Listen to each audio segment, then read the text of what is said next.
Top Senate Democrat Chuck Schumer signaled he'd vote to advance a Trump-backed Republican stopgap funding bill Thursday in order to avoid a partial government shutdown. The bill to keep federal agencies funded past Friday sailed through the Republican-controlled House of Representatives on Tuesday. Schumer said Thursday his party would provide the votes to avoid a shutdown, doing so grudgingly, as many Democrats have said the bill shortchanges social safety net programs. Republicans' nihilism has brought us to the brink of disaster. Unless Congress acts, the federal government will shut down tomorrow at midnight.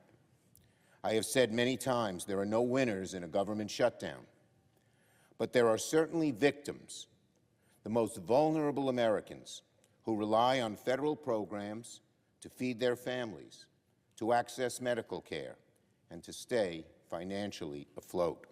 I believe it is my job to make the best choice for the country to minimize the harms to the American people. Therefore, I will vote to keep the government open and not shut it down.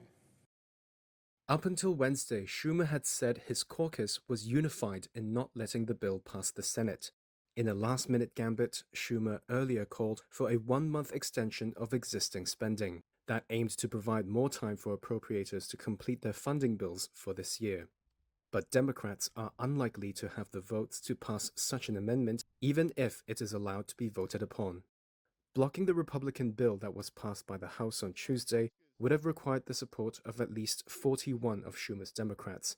If that were the case, one Republican senator told Reuters, it would lead to, quote, 100% a Schumer shutdown. Democrats' wariness of a shutdown comes at the heels of Republican President Donald Trump's rapid-fire campaign to unilaterally shutter many federal operations, which Democrats say has caused disruption. Congressional brinksmanship, including repeated near misses with shutdowns and over the nation's $36 trillion in debt, has led to global ratings agencies downgrading the U.S. federal government's once pristine credit rating.